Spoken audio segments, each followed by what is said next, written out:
Olá, sejam bem-vindos, sejam bem-vindas.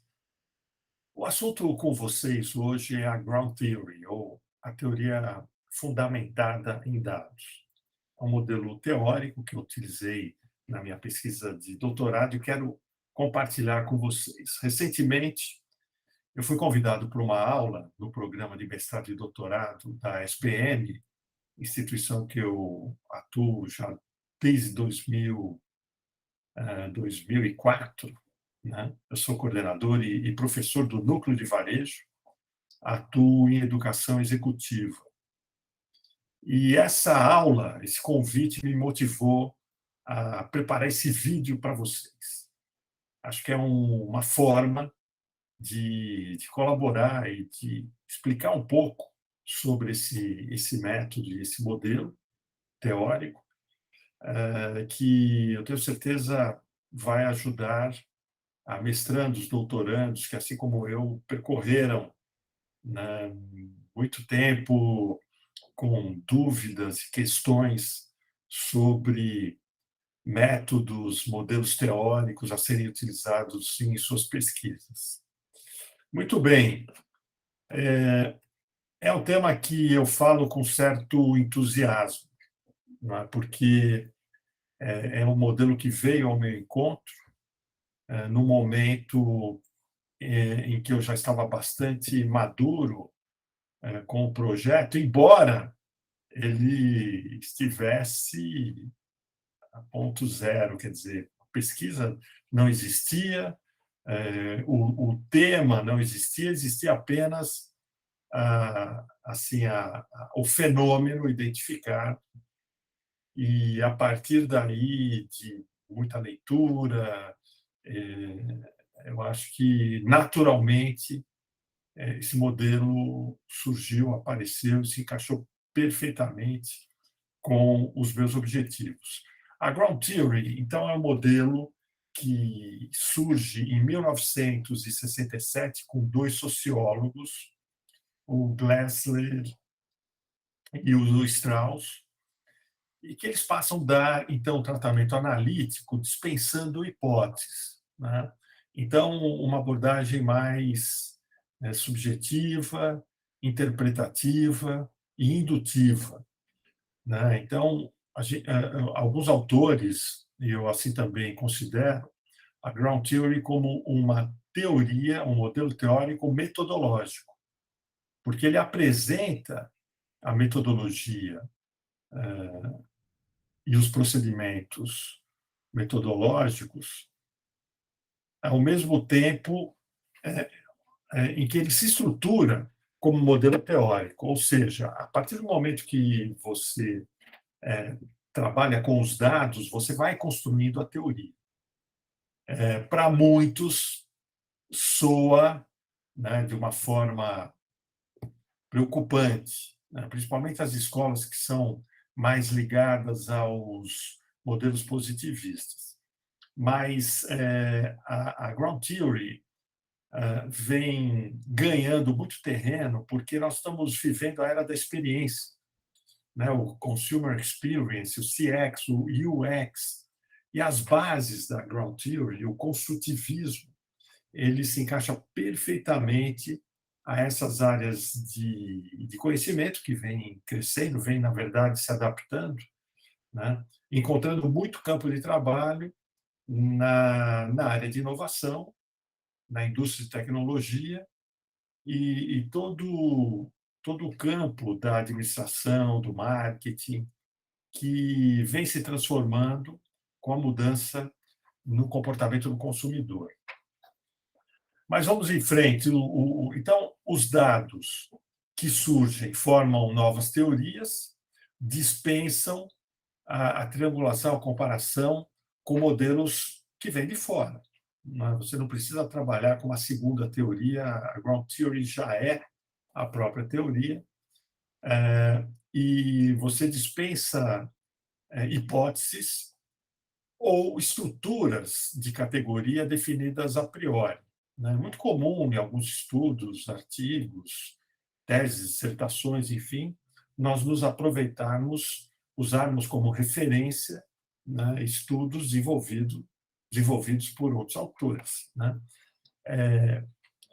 Nesse caso, você trabalha, lógico, com um amplo referencial teórico, artigos, enfim, mas a construção da sua pesquisa, ela se reserva ao próprio modelo, à própria proposta defendida pela Ground Theory, né? Então, à medida que os dados são gerados, eles são organizados em 3 amostras. Nós trabalhamos com entrevistas em profundidade e utilizamos também os chamados códigos em vivo, que são as manifestações dos entrevistados, termos utilizados, né?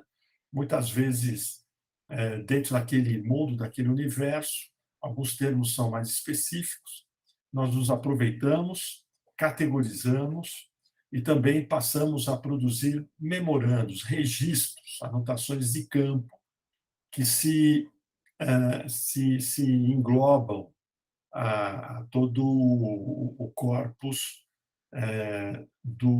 da pesquisa que vai se formando, né? As entrevistas são gravadas, transformadas em textos. Esses textos sobem, a gente faz o upload para as ferramentas de análise, né? Algumas mais conhecidas, o Atlas TI, o NVivo, MaxQDA. Eu utilizei uma ferramenta chamada Kirkus, vou falar sobre ela mais adiante. Os procedimentos são diversos, trabalhosos, todos no sentido de gerar as evidências, né? Principalmente porque, na Ground Theory, o autor, o pesquisador, ele interfere diretamente na pesquisa, nos resultados. Os resultados não tem como fonte apenas os entrevistados. Isso pode causar arrepios, né, a alguns pesquisadores. Mas a Ground Theory já vem há bastante tempo mostrando excelentes trabalhos, ela já superou todas as barreiras, né? Mas aqueles que trabalham com pesquisas quantitativas, com modelos estatísticos, né?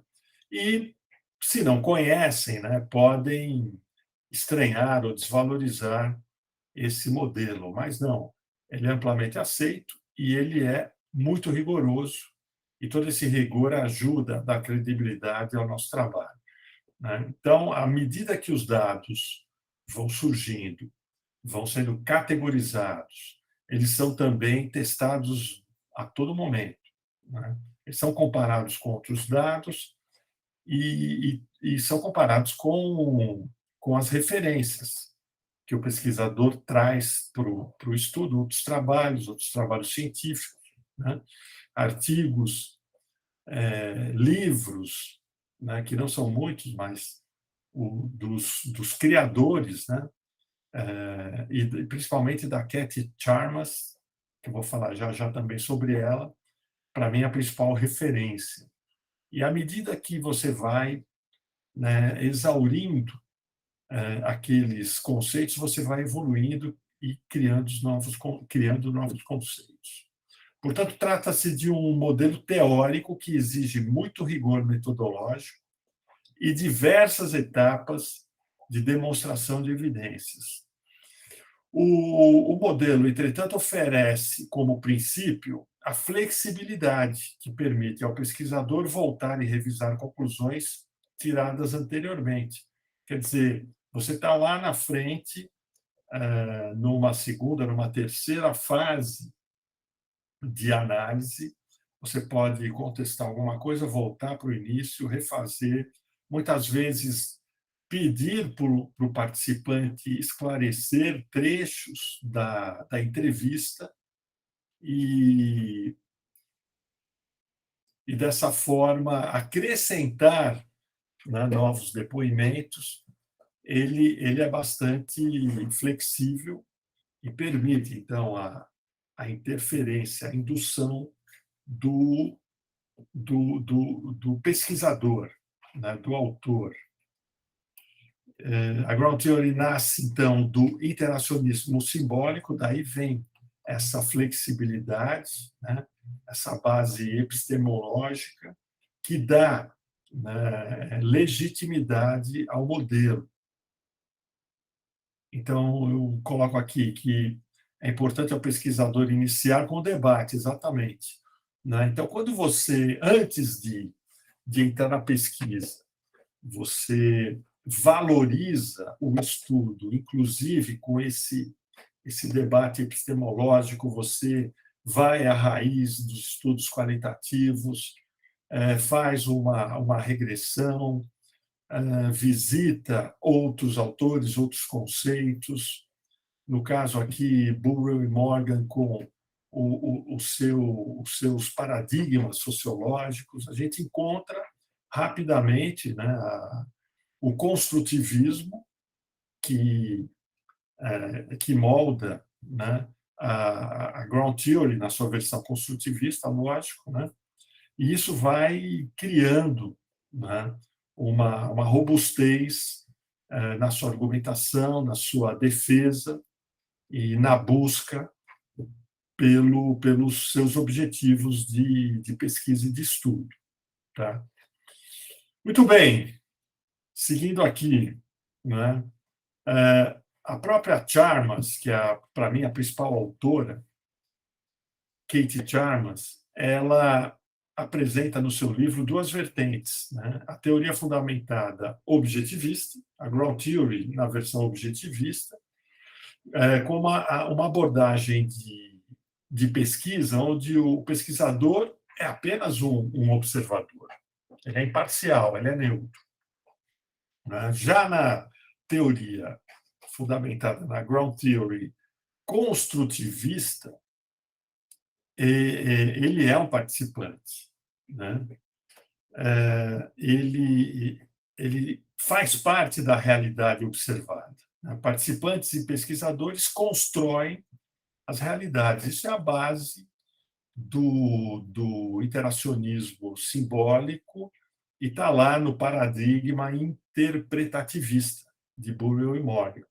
Então, à medida que a gente, no início, né, garante essa legitimidade teórica, o pesquisador avança com segurança, né, que ele sabe que ele está embasado, né, por uma estrutura teórica que vai lhe dar sustentação ao longo de todo o estudo.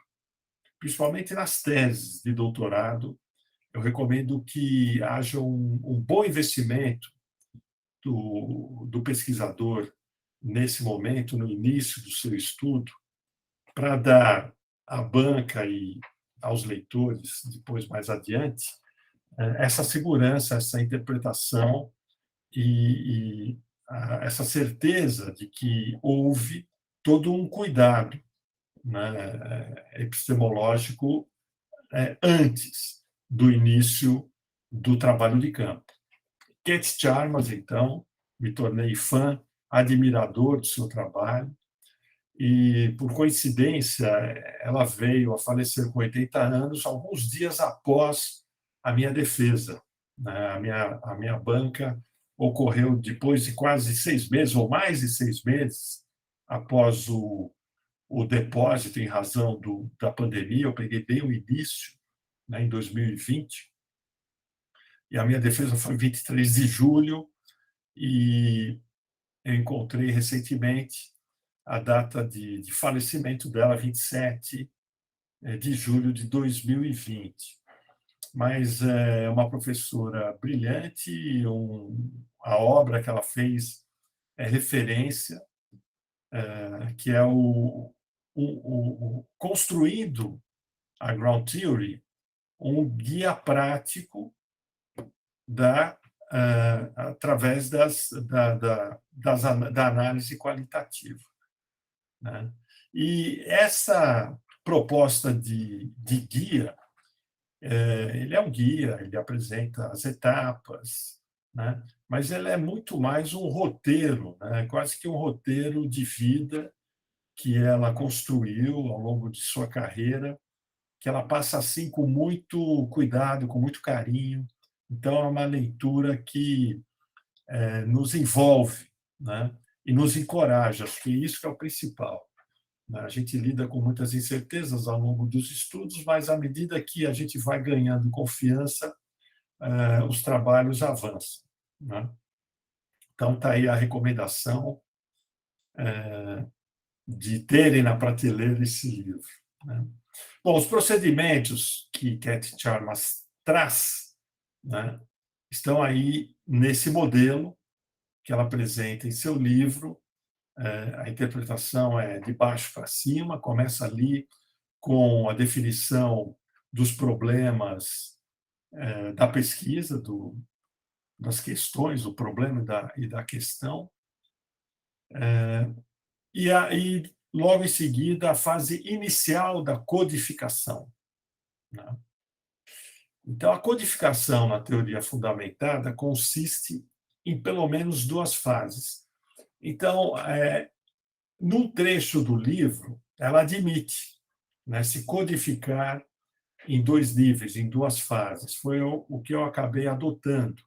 Embora nesse modelo que ela apresenta, nós encontramos três fases, que é o modelo mais fiel à obra inicial de Glasser e Strauss. Aliás, ela foi aluna de Glasser, e Strauss fez parte da banca dela. Né? Então, muito fiel, mas ela trouxe, né, uma obra com muito mais clareza e que facilita muito a utilização, principalmente nessa etapa de codificação. Né? Ela enriquece muito. Essa proposta de guia faz toda a diferença, que ela vai caminhando conosco, com o leitor, em todas as etapas. Né? A fase inicial, então, de codificação, também a fase inicial de redação dos memos, dos primeiros memorandos, os relatos de campo que a gente vai fazendo. Né? Então, olha, na codificação inicial, ela traz: estudamos fragmentos de dados, palavras, linhas, segmentos e os chamados incidentes textuais. Né? Você pode codificar uma simples palavra.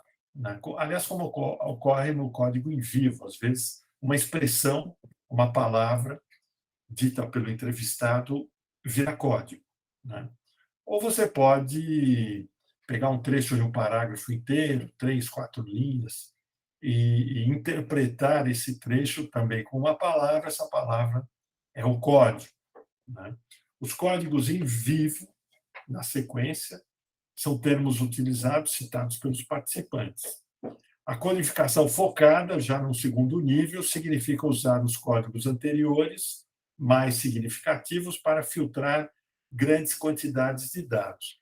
Na codificação focada, então, o pesquisador já concluiu uma fase inicial. No meu caso, a fase inicial teve 5 participantes, foram 5 entrevistados. O roteiro tinha 35 perguntas, era bem extenso, seguiu o modelo que está no livro de Chalmers. Esse roteiro é dividido em 3 etapas, com 3 séries de perguntas. Mas, na segunda etapa, esse roteiro já diminui bastante. Ela também propõe um roteiro mais enxuto. Não é? E você confronta, então, os novos dados levantados com o novo roteiro, né? Você confronta esses novos dados com as categorias identificadas na amostra anterior. E com isso você vai evoluindo. Né? Você traz novamente, você cria novos dados, esses dados se organizam em categorias.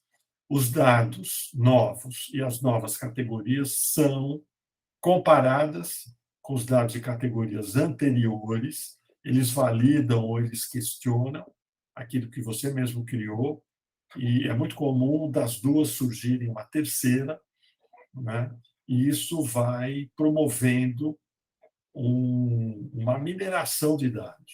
né? Não sei se eu posso utilizar esse termo, mas é exatamente isso que acontece, porque você vai evoluindo e vai transformando aquela base enorme, né?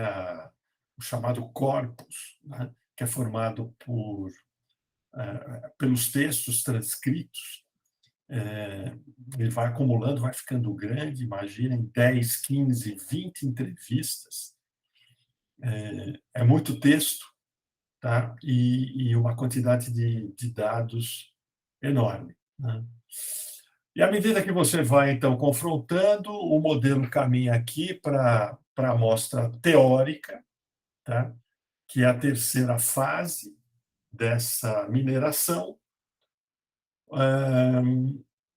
A gente, nessa altura, já está bastante avançado, as categorias foram agrupadas, nós temos poucos grupos. Logo em seguida, nós começamos a definir os principais conceitos desse estudo para finalmente desenhar um modelo conceitual. Tá? No meu caso, o modelo conceitual ele é formado por 4 conceitos principais que eu chamei de momentos-chave na experiência na experiência omnichannel, né? Na experiência do consumidor omnichannel. O modelo que eu produzi, o processo, na verdade, né, que eu utilizei então no meu estudo, então está baseado no que Chalmers define como 2 fases, né? Então, a Ground Theory com 2 etapas de codificação, a codificação da teoria fundamentada na fase inicial, né, envolvendo nomeação de cada linha ou segmento. Eu utilizei muito mais segmentos do que linhas ou palavras soltas. E a segunda fase focada, mais seletiva, utilizando os códigos da fase anterior e acrescentando os novos que foram surgindo, né? Em seguida, criamos os grupos, dos grupos, os conceitos. Então, essa figura exemplifica o que foi feito no meu trabalho, que foi a teorização da experiência. A experiência de compra, a experiência existe em vários estudos, mas a experiência de compra omnichannel não existe, você não tem referências. Tive que buscar referências de experiências em diversas outras áreas de conhecimento, né? Então, ao longo do meu trabalho, o objetivo foi exatamente esse, teorizar a experiência de compra omnichannel, né? Então, essa teorização ela parte da amostra de conveniência, da codificação inicial, da codificação em vivo, da redação dos memorandos. Numa segunda etapa, as comparações constantes, a segunda etapa de codificação, que é a codificação focada, a categorização, já num segundo nível, a saturação de dados. A saturação é aquele momento que o pesquisador confronta os seus achados até o ponto de encontrar conclusões repetitivas em outros autores, em outros estudos, em outras pesquisas, em outras referências, né? Então, você precisa mostrar para a banca que aquele conceito foi exaurido e que você chegou no modelo onde o teu trabalho de campo e as referências existentes, o referencial teórico, não acrescenta mais nada, né? A criação dos grupos e das temáticas. Depois, na terceira, amostra e codificação teóricas, comparações constantes, saturação, temas, as temáticas e as assertivas, né? E aí você está praticamente no fim do trabalho, você já tem as teorias, que são chamadas também de teorias substantivas. Você tem o seu modelo teórico, o seu modelo conceitual, ou o modelo conceitual do seu estudo. Né? Nesse momento, você volta, faz o retorno à teoria, faz os confrontos novamente e apresenta para os leitores, para a banca, enfim, que aquele modelo conceitual tem base não apenas nos dados, mas também nas referências. A fase de comparações, eu acho importante aqui também dar mais um destaque, né? Então, ao iniciar as codificações, também iniciamos as comparações.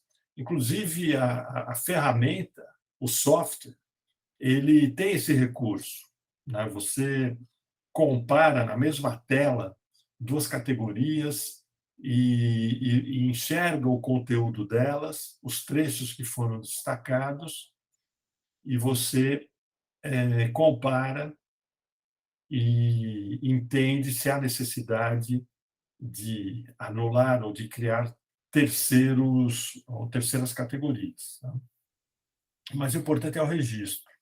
Né? Você vai desenvolvendo as evidências e vai escrevendo sobre isso a todo momento. Então, a comparação é um exercício de análise e de geração de novos insights, é verdade. Né? Então, essa comparação constante, essa preocupação em mostrar as evidências em todos os momentos, dá ao pesquisador uma capacidade de criação muito grande. Né? Novos insights vão surgindo. Né? Então, é como você estivesse analisando, e de fato está, dados de um grupo de entrevistados, de outro grupo, você confronta entre eles, mas você, como pesquisador, é parte desse modelo. Então, você promove uma triangulação, faz as suas inferências e faz a sua contribuição. É interessante que, no meu caso, como um especialista na área de varejo, né, eu me sentia parte do estudo. Né? É como se alguém estivesse me entrevistando também. Né? Então, essa participação, né, no campo como um dos entes, né, em análise, é muito interessante porque o modelo da Ground Theory não só permite, como convida o pesquisador a fazer isso. Né? Esse modelo construtivista exige do pesquisador esse desprendimento, né? Exige essa imersão nos dados que ele mesmo levantou, né? A partir de terceiros. Né? O papel, como se coloca aqui, afinal, o papel do pesquisador na Ground Theory é dar sentido analítico ao material coletado. Né? A escrita de memorandos constitui um método crucial na teoria porque leva o pesquisador a analisar seus próprios dados e códigos no início do processo da pesquisa. É isso, precisa ter essa liberdade, esse desprendimento, e se colocar muito confiante, né, nessa fase de análise. A fase de análise na Ground Theory, ela, né, é maravilhosa, o trabalho surge todo ali. Né? Por mais, e isso também é esperado, né, mais rico e atualizado tenha sido o trabalho de fundamentação teórica, aquela fase inicial, a riqueza está aqui, está no trabalho de campo, no trabalho de análise. Fazendo uma comparação aqui com o que Chalmers nos propõe, na coluna da esquerda, ela inicia, então, nós iniciamos com a codificação inicial, depois a segunda etapa de codificação é focada, A terceira é a teórica, para chegar, então, nas teorias substantivas, no modelo conceitual criado pelo pesquisador em seu estudo. Um outro autor, muito conhecido também, e que trabalha com codificação, Saldanha, Johnny Saldanha, eu utilizei, claro que sim, tem vários trechos da minha pesquisa que estão, né, referenciados por Saldanha, inclusive um modelo de codificação, tem uma figura que eu utilizei, ele trata como código o que Chalmers trata como codificação inicial. Ele trata como categoria o que Chalmers trata como codificação focada. E temas e conceitos, como é tratado como codificação teórica. Até gosto mais do modelo de Saldanha, porque eu tenho a formação em outras áreas que também utiliza o conceito de categoria, né? Então, esse modelo de código, categoria, tema, né, dá uma hierarquia, dá uma noção hierárquica talvez um pouco mais clara, né? E no modelo de Saldanha, ele usa como, né, ele define como asserções e teorias, tá?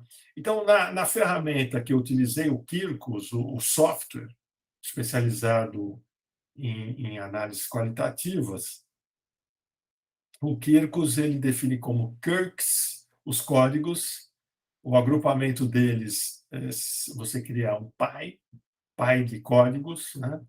E a associação de pais, você cria um grupo de pais.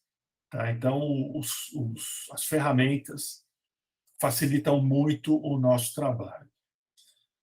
Então, assim, tentando definir os procedimentos, eu parti de um banco de dados, eu gerei um banco de dados, fruto das pesquisas, das entrevistas, né? Essas entrevistas foram gravadas, as gravações foram transcritas, as transcrições foram salvas nesse software de análise, e a partir daí você gera esse corpus de pesquisa e passa a fazer análise e criar os códigos, as categorias, as temáticas e assim por diante, né?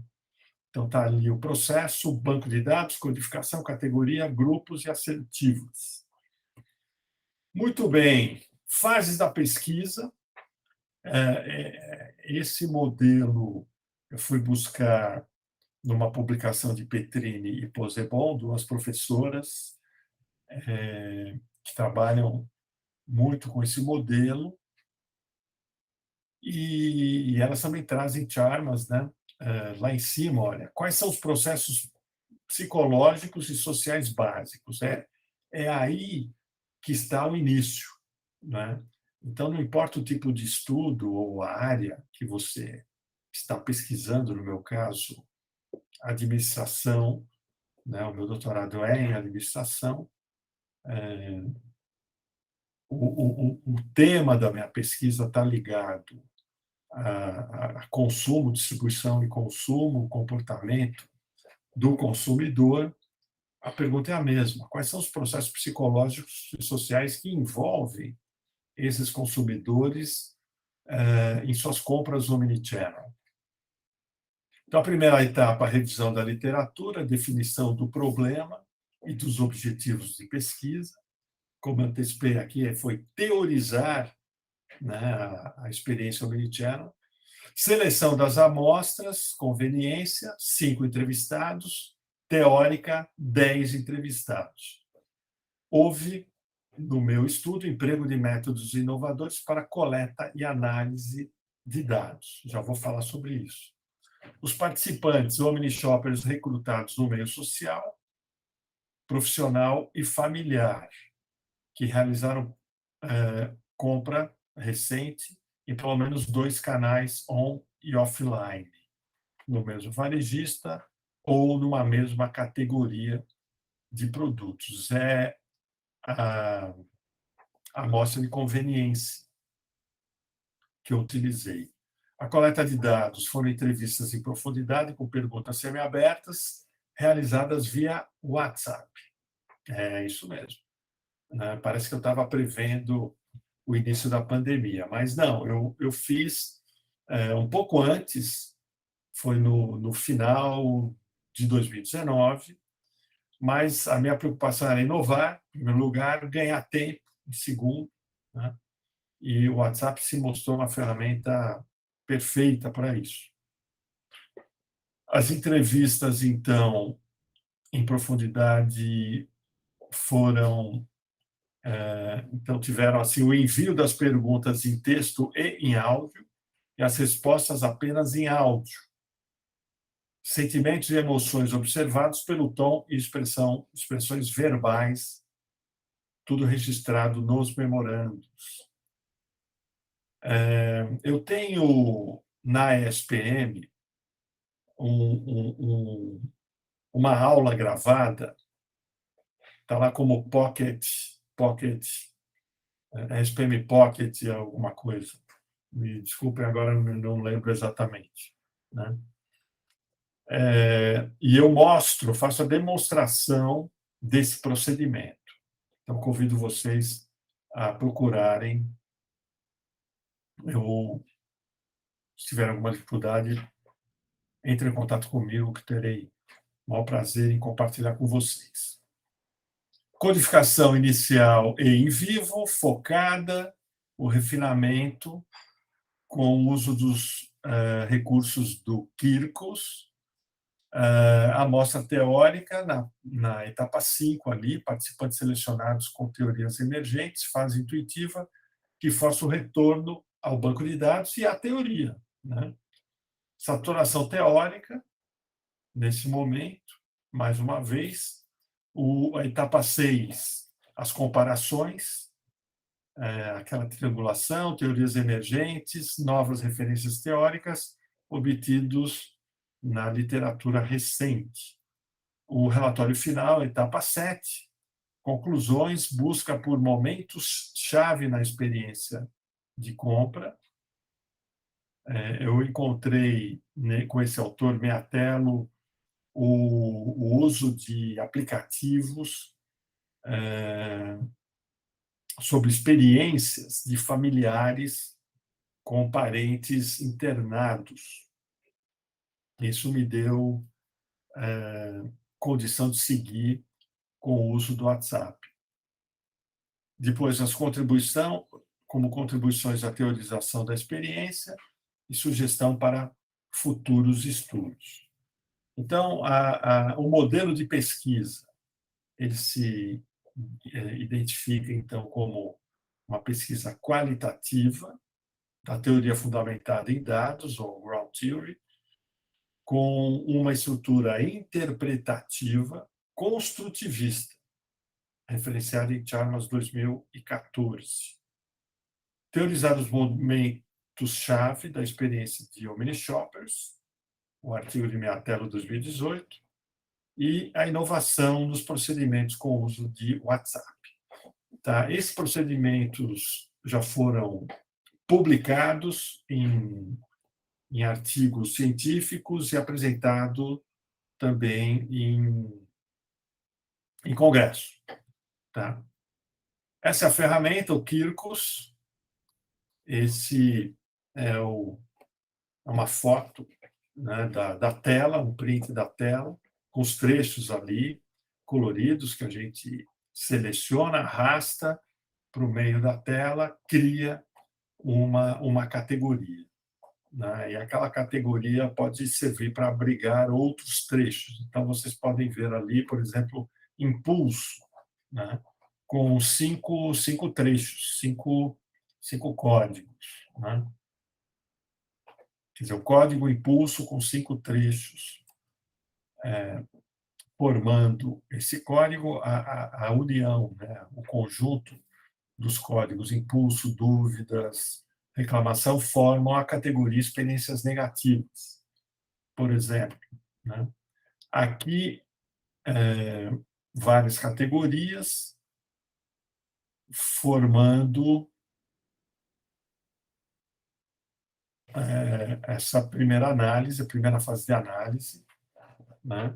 a fase inicial. Então, a conclusão foram 9 categorias, todas elas no gerúndio. Esse é um aspecto interessante, porque o gerúndio é recomendado para dar ao pesquisador o sentido de continuidade, né? Então, não há nada encerrado, esgotado nesse momento. Há uma continuidade. Então, o gerúndio é recomendado, inclusive, por Charles. Aqui, os grupos temáticos e assertivas, de 9 foram reduzidos para 6 na fase seguinte, na codificação teórica.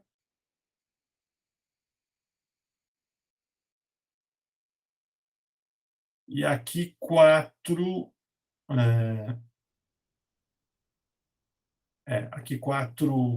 temas, 4 temáticas, as 4 temáticas emergentes, formada pela amostra,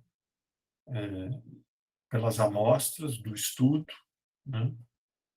E que foram batizadas como concepção de experiência, eu pesquiso, o valor dos canais e prazer e equilíbrio. O resultado final, depois de novas comparações e revisões, foi um momento chamado momento-chave, o que deu tema ao meu estudo, momento-chave na experiência do Omni-Shopper, um estudo construtivista na teoria fundamentada em dados. Então, as etapas do estudo são essas: as entrevistas em profundidade não presenciais por WhatsApp, transcrição por meio de recurso ditado no Google Documentos, esse é outro detalhe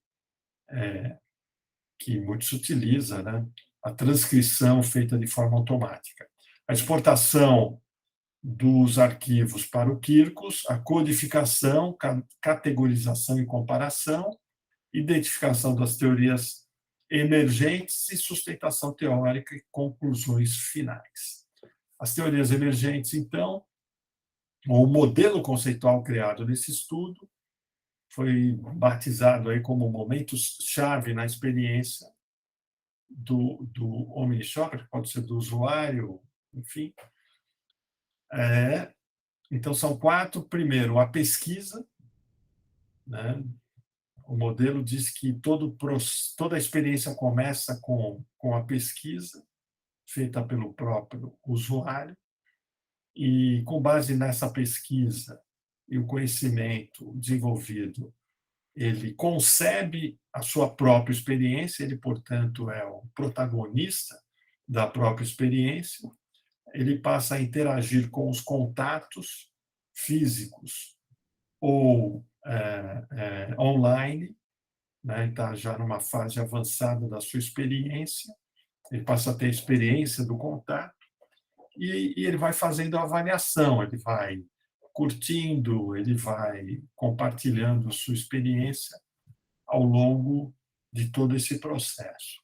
Então, esse modelo para futuros pesquisadores, ou mesmo para especialistas, profissionais executivos que queiram desenvolver projetos em suas empresas, né? Esse modelo é um modelo que ajuda a organizar e definir estratégias que visam, né, proporcionar a clientes consumidores experiências bem-sucedidas. Então, o enunciado final, os momentos chaves são contatos realizados com o uso de recursos cognitivos e emocionais do usuário, avaliados positivamente como aqueles que fazem sentido em suas experiências de compra e suas experiências no omnichannel. Espero que tenha sido útil, ficou um pouco extenso, procurei ser mais breve e superficial, mas eu acho que esse é uma apresentação que pode ser útil a vocês, principalmente aqueles que estão